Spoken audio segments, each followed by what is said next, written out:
Divide, और चौथा इनका उद्देश्य है to disenfranchise the minority communities.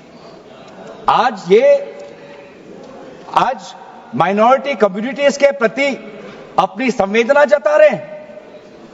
Sir, कुछ हफ्ते पहले देश में विभिन्न जगहों में लोगों ने ईद की शुभकामनाएं एक दूसरे को दी, और क्या आपको पता है कहां इनकी डबल इंजन की सरकार ने लोगों को रास्ते पे ईद का नमाज भी पढ़ने नहीं दिया। और ये बात करेंगे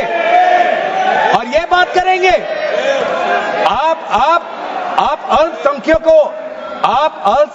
अल्पसंख्यकों के प्रति अपनी संवेदना जताते हैं। मैं पूछना चाहता हूं कि आपके लोकसभा में कितने एमपीज अल्पसंख्यक हैं? पहले उसका विवरण दीजिए और फिर हमें बताइए कि आपके दिल में कितना संवेदना है।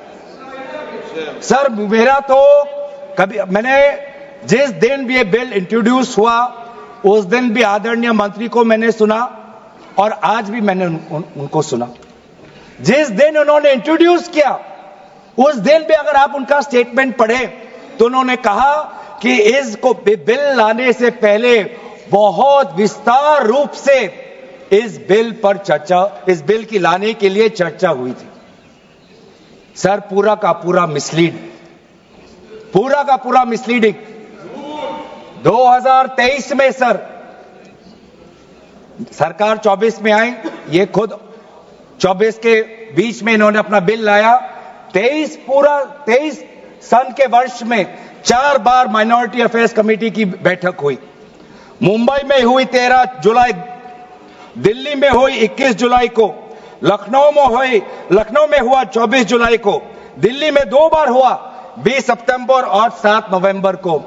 मैं आदरणीय सरकार से दरखास्त करूंगा कि इन 5 सरकारी जो मीटिंग हुई मिनिस्ट्री ऑफ माइनॉरिटी अफेयर्स का, उनका मिनट्स टेबल पे रखे। एक भी मीटिंग में नया वक्फ अमेंडमेंट बिल चाहिए उसका जिक्र भी नहीं हुआ था। जिक्र भी नहीं हुआ। इनके मिनट्स हमारे पास, हमने देखे। जितने भी बार ministry of minority affairs meeting हुई, सब में वापसी पोर्टल को लेकर और विचार विमर्श हुआ था, लेकिन एक भी मीटिंग के माइन्यूट्स में एक भी स्टेटमेंट नहीं है कि हमें एक नया वक्फ अमेंडमेंट बिल चाहिए।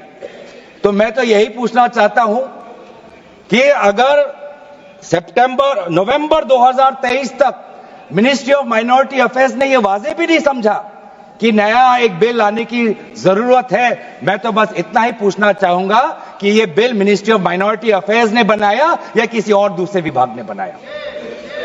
कहां से आया यह बिल? कहां से आया?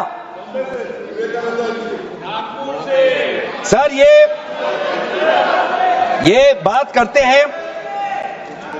करते हैं कि ये संविधान के पक्ष में है।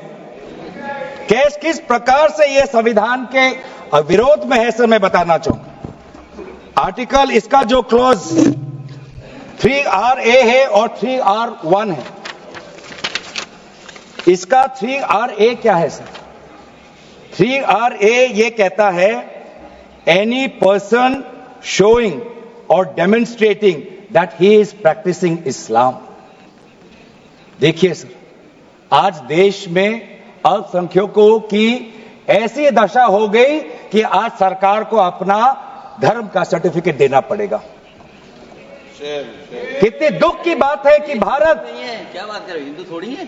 भारत एक सनातन धर्म का एक देश, 7000 पुराना, उससे भी पुराना ये देश, जिसमें हर धर्म और हर संस्कृति, हर परंपरा को हम सम्मान करते हैं। आज सरकार को ये हमें सर्टिफिकेट देना पड़ेगा कि हम किस धर्म को हम विश्वास रखते हैं। क्या ये दूसरे धर्मों से इस प्रकार का सर्टिफिकेट मांगेंगे कि आपका 5 साल हुआ या नहीं हुआ? ये सिर्फ इसी बिल में क्यों? ये संविधान के विरोध में नहीं है? ये आर्टिकल 26 के विरोध में नहीं है? सरकार क्यों धर्म के इस मामले में दखल अंदाजी कर रही है कि आप इस धर्म का आप विश्वास करते हो कि नहीं हो, उसका पहले मुझे सर्टिफिकेट दो? ये किस प्रकार का न्याय बना रहे हैं? ये किस प्रकार का कानून हम बना रहे हैं? 3R1 क्या कहता है सर? इनका 3R1 जो आज इन्होंने हटा ही दिया है।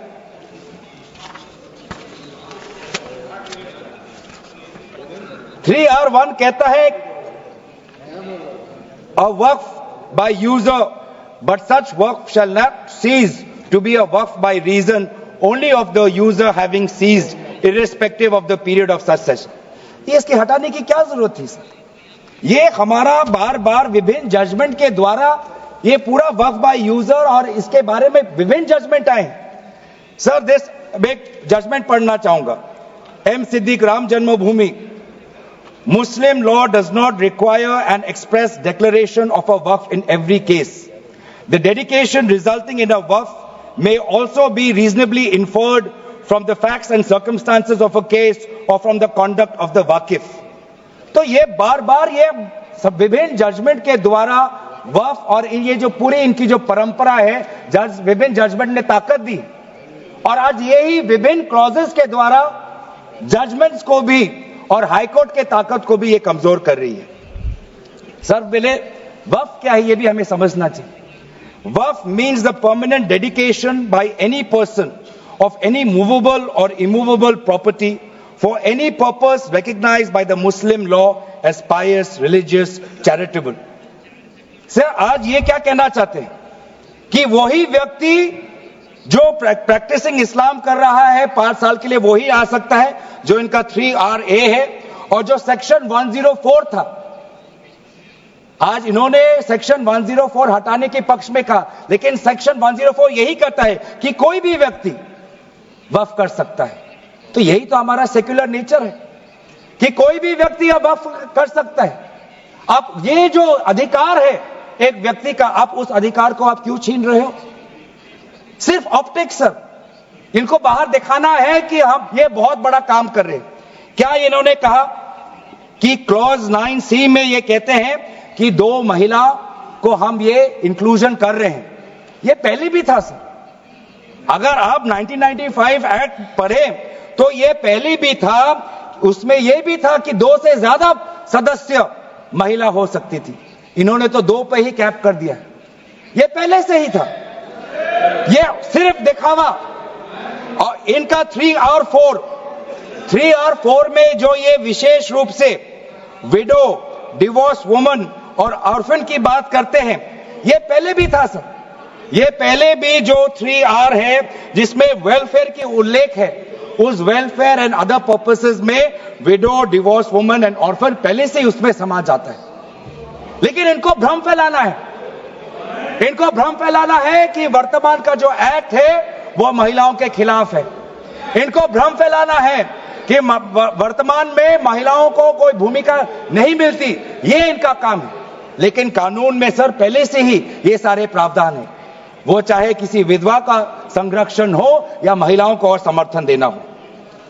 सर रिफॉर्म की बात करते हैं। सर इनका क्लॉज 33 में जो रेवेन्यू आना चाहिए वो रेवेन्यू उन्होंने घटा दिया। पहले 7% का एक रेवेन्यू फॉर वक्फ बोर्ड आता था, आज इन्होंने 5% कर दिया, गिरा दिया। क्यों गिराया? क्या आप नहीं चाहते कि वक्फ बोर्ड और अच्छी तरीके से चले? आप नहीं चाहते कि उसमें नई टेक्नोलॉजी आए? अगर कहीं खामियां हुई भी है, माना कि कोई भी कानून इस देश का, कोई भी कानून परफेक्ट नहीं है, कोई भी कानून परफेक्ट नहीं है, माना कहीं कहीं प्रदेशों में खामियां हैं, वो चाहे केरल में हो, आंध्रा में हो, कर्नाटक में हो, पंजाब में हो, दिल्ली में हो, लेकिन सर आप चाहते हैं कि वो वक्फ बोर्ड, वक्फ ट्राइब्यूनल और अच्छी तरीके से चले, और ये चाहते हैं कि वक्फ बोर्ड वो और कमजोर हो, और इसीलिए जो रेवेन्यू वाला क्लॉज है 7% से 5% इन्होंने घटा दिया। मेरा सुझाव, हमारे तरफ से यह सुझाव है कि 7% से 5% घटाने के बजाय आप 7% से 11% और इस रेवेन्यू को और इंक्रीज करिए। आज ये बात करते हैं कि ये रिफॉर्म्स ला रहे हैं। क्लॉज 26 पढ़िए sir, section 52A, section 52 clause 26। Clause 26 में क्या लिखा है? In section 52A of the Principal Act, in subsection 1, for the words rigorous imprisonment, the words imprisonment shall be substituted. Dilute कर रहे हैं सर। पेरेंट एक्ट बोलता था कि रिगरस इम्प्रिजनमेंट हो, और अगर आप बार बार ये कह रहे हैं कि फलाना हो रहा है, धमकाना हो रहा है, तो आप इसको क्लॉज को क्यों कमजोर कर रहे हैं? सिर्फ भ्रम फैलाना है सर, मंशा इनकी कहीं और है। मंशा सर, मैं भी एक टिप्पणी देना चाहूंगा कि आज ये एक विशेष समाज के जमीन पर इनकी नजर है, कल समाज के दूसरे अल्पसंख्यकों के जमीन पर इनकी नजर जाएगी। आज ये बिल सिर्फ एक विशेष समुदाय के जमीन पर इनकी नजर है, कल दूसरे समुदायों के जमीन पर इनकी नजर जाएगी। बार बार ये बिल सर, इतना संशोधन की जरूरत है, ये मैं नहीं कहता कि संशोधन की जरूरत नहीं है। मंत्री महोदय ने बार बार इसका जिक्र किया कि ये बिल कितनी बार इसका संशोधन हुआ।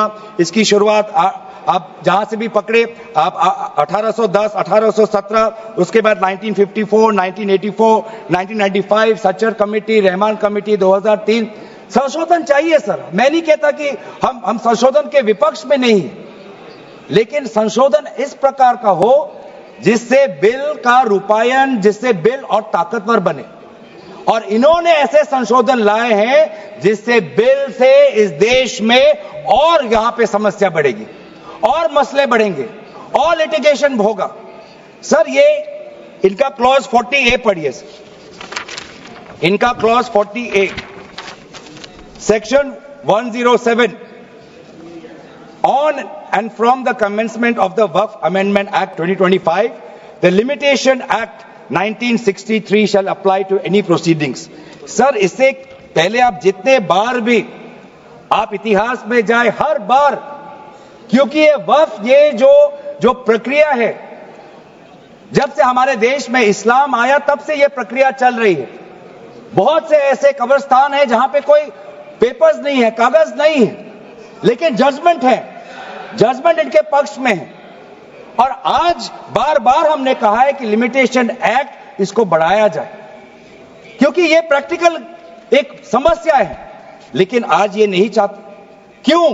क्योंकि ये चाहते हैं कि अलग अलग देश के अलग अलग कोने में यहां केस लगे, वहां केस लगे, यहां केस लगे। तो जो भी हमारे यहां पे एक भाईचारा का एक वातावरण है, उस भाईचारे के वातावरण को ये तोड़ना चाहते हैं। ये इनके राजनीतिक उद्देश्य है। सर ये बात करते हैं कि किस तरह के से ये इन्होंने बोर्ड का डाइल्यूशन किया है। क्लॉज 44, क्लॉज 44 कहता है कि जो सेक्शन 110 है वो पूरी तरीके से हटा दिया है।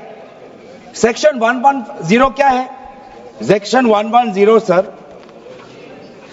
Powers to make regulations by the board, ये पूरा हटाना चाहते हैं।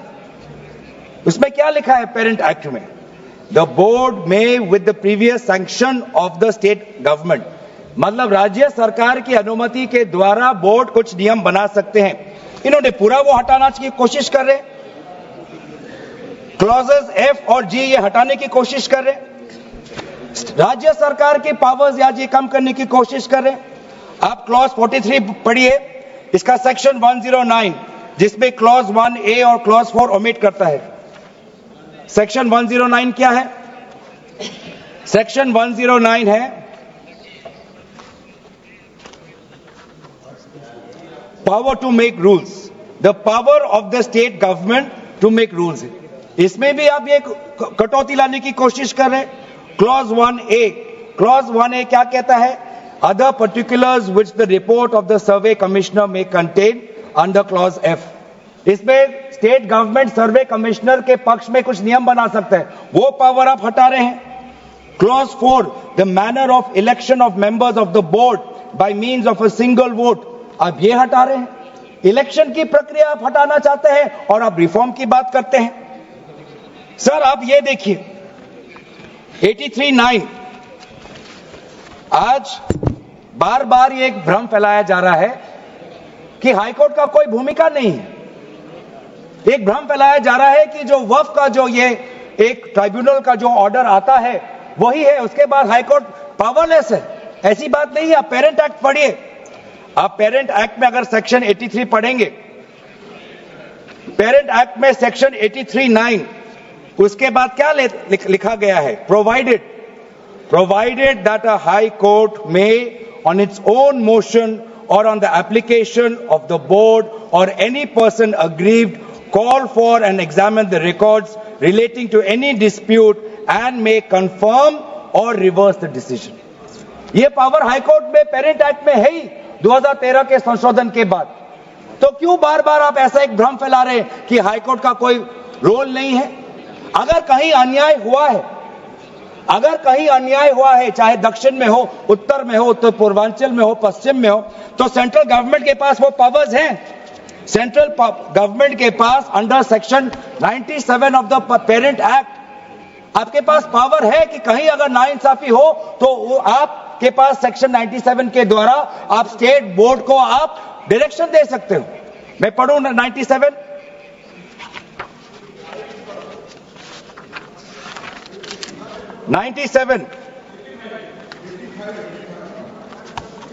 Directions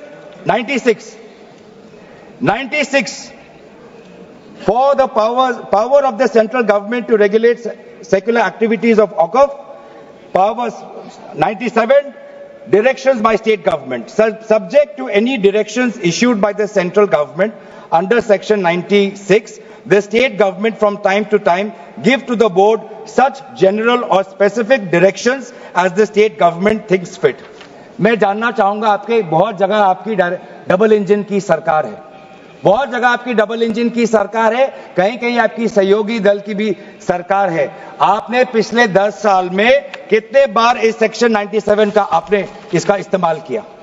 कहीं भी आप अगर नाइंसाफी हुआ तो कितने बार आपने सेक्शन 97 का आपने इस्तेमाल किया? उसका बोलिए, फिर जाके बोलिए कि ये जो पेरेंट एक्ट है ये कमजोर एक्ट है। पूरी ताकत दी हुई है, अगर कहीं गलती हुई है, कहीं सुधारना है, हमारी संवेदना है, वो चाहे केरला में मवम की बात हो, संवेदना है हमारी, पर आपके पास भी वो ताकत है। आपने कितने बार इस ताकत को आजमाया? सर, आज आप देखिए कितनी दुख की बात है। सेक्शन 64 क्लॉज 29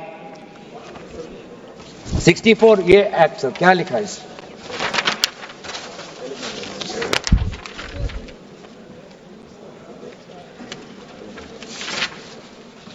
इसमें क्या लिखा है? न्यू एक्ट में section clause number 29L, clause number 29L में लिखा है कि अगर is a member of any association which has been declared unlawful under the Unlawful Activities Prevention Act 1967, यूआपा आपने लाए, ठीक है, आप कहीं रिगरस प्रेजेंटमेंट को उसको सिंप्लीफाई करके प्रेजेंटमेंट लाना चाहते हैं और कहीं आप यूआपा का संशोधन लाना चाहते हैं, आपका हक है। आप बस हमें इतना बताएं कि और कौन से स्टेट बोर्ड या और कौन से धार्मिक बोर्ड में आपने ये यूआपा का प्रोविजन आप लाने वाले हैं, या सिर्फ ये इसी बिल में है, या सिर्फ इसी बिल में है या दूसरे में भी जो चैरिटेबल एक्ट्स हैं विभिन्न धर्मों के, विभिन्न स्टेट्स के, क्या उसमें भी यूआपा एक्ट आएगा या सिर्फ इसमें? क्या संदेश देना चाहते हैं? किस कौम को आप भ्रमित करना चाहते हैं?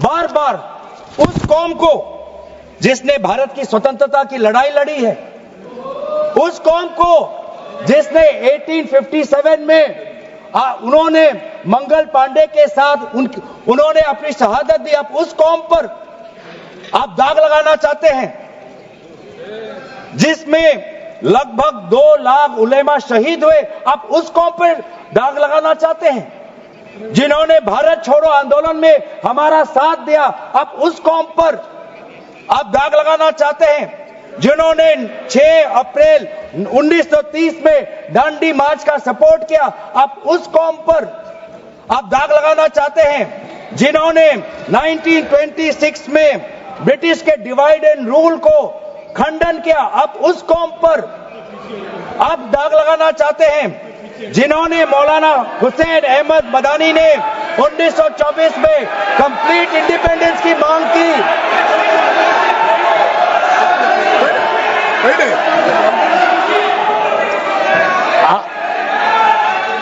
जब आप लोग भारत छोड़ो आंदोलन का समर्थन नहीं कर रहे थे, उस कौम ने भारत छोड़ो आंदोलन का समर्थन किया। जब आप लोग अंग्रेजों को मर्सी पिटीशन लिख रहे थे, वो माल्टा में 3 साल और इजिप्ट में उन्होंने शहादत दी। आप किस कौम पर दाग लगाना चाहते हो जिन्होंने 1924 में जिन्ना के 2 नेशन की थियरी को पूरी तरीके से नकारा? आप उस कौम पर लगा रहे हो। सर यही है इनका डिवाइड एंड रूल।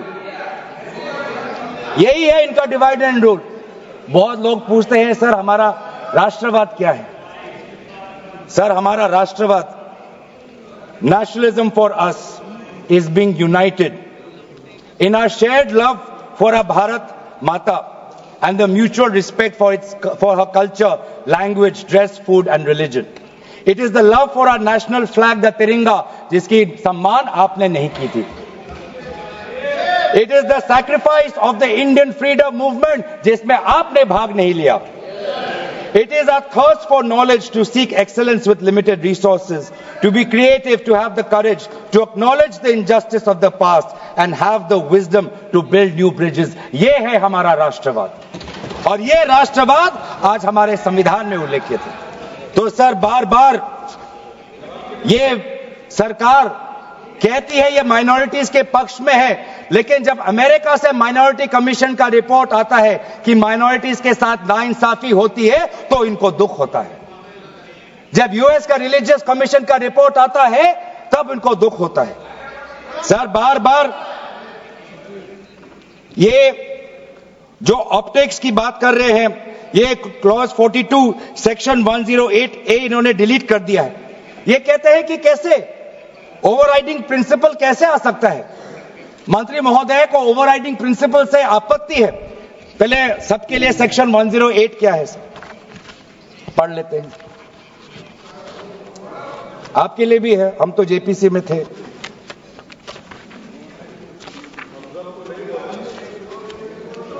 और सर जेपीसी में भी सर दुख की बात करनी पड़ेगी सर कि जेपीसी में ये कहते हैं कि सबका इन्होंने राय सुना, लेकिन आपको भी पता है विपक्ष के द्वारा एक भी संशोधन को इन्होंने स्वीकार नहीं किया. ये किस प्रकार का? हमने भी बहुत से जेपीसी देखे हैं सर, ऐसा जेपीसी नहीं देखा जहां पर क्लॉज बाय क्लॉज डिस्कशन भी नहीं हुआ सर. पूरी तरीके से वोटिंग हो गई. एक मिनट माननीय सदस्य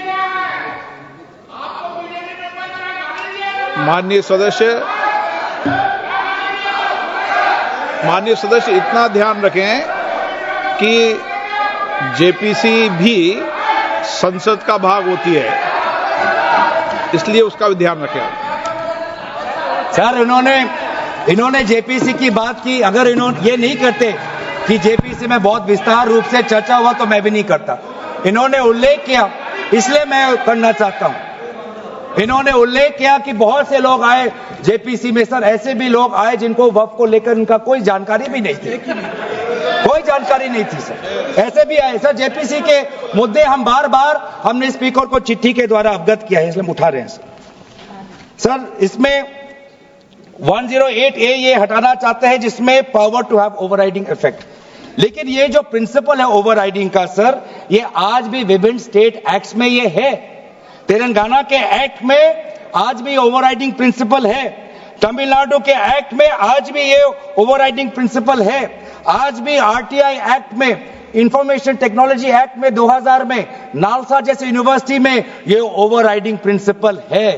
तो इसीलिए आपको सिर्फ यहां पर आपको ओवरराइडिंग प्रिंसिपल से आपको मुश्किल है, लेकिन जो दूसरे एक्ट्स में जो ओवरराइडिंग प्रिंसिपल है सेक्शन 108A के द्वारा सिमिलर प्रोविजंस है, उसमें आपको तकलीफ नहीं है. सर मैं भी अपने जैसे इन्होंने हमारे कुछ दोस्तों को सलाह दी, मैं भी इनके कुछ दोस्तों को सलाह देना चाहता हूं. सर क्लॉज 40A सेक्शन 107 जो लिमिटेशन एक्ट जो हटाया गया है सर, आंध्र प्रदेश के एक्ट में ये लिमिटेशन एक्ट ऐसा ही एक लॉ है जैसे पेरेंट एक्ट में है. तो मैं भी इनके आंध्र प्रदेश के सदस्यों को मैं कहना चाहता हूं कि जो प्रोविजन आपके आंध्र प्रदेश के एक्ट में है, आज वैसे प्रोविजन ये सरकार हटाने वाली है। आपको भी बाद में आंध्र प्रदेश में अपनी जनता को उत्तर देना पड़ेगा। तेलंगाना और तमिलनाडु में हमने बात रखी है सर, तो मैं बार बार मैं कहना चाहूंगा सर, हमें संशोधन से कोई हमें परे नहीं है, लेकिन संशोधन ऐसा हो जो हमें मदद करे। आज डिजिटाइजेशन की बात करते हैं। आज से 15 वर्ष पहले वामिस एक डिजिटल पोर्टल हमने खोल दिया है। अब ये देखिए सर सरकार की कैसी है, इनकी काम है। डिजिटाइजेशन फिलहाल अभी चल रहा है, डिजिटाइजेशन हो रहा है, पर माना कि डिजिटाइजेशन वामिस में कुछ खामियां हैं, उसको वामसी में, तो आप उसको ठीक करिए। आप 10 साल से क्या कर रहे थे? आप 10 साल से आप वामसी क्यों ठीक नहीं कर पा रहे? आप वो काम तो नहीं कर पा रहे, अब आप एक दूसरा नियम बना रहे हैं कि दोबारा आप एक नए पोर्टल पे अपने रिकॉर्ड्स आप अपलोड करिए। सर कितने बार हम इस सरकार को अपना कागज दिखाएं? वामसी का अगर इनका काम अधूरा है तो उसको ये काम संपूर्ण करे। अब लेकिन नहीं, इनका काम उद्देश्य यही है कि देश में मसला और बढ़े, और इसलिए आज इस बिल के विरोध में है। ये बिल हमारे देश की अखंडता, ये बिल हमारे संवैधानिक मूल्य, ये देश हमारे अल्पसंख्यकों की सम्मान, ये देश हमारे अमन शांति और सदन और जेपीसी में जिस प्रकार से विचार होना चाहिए था उस सब के विरोध में है। और इसलिए आज पूरा इंडिया अलायंस आज इस बिल के विपक्ष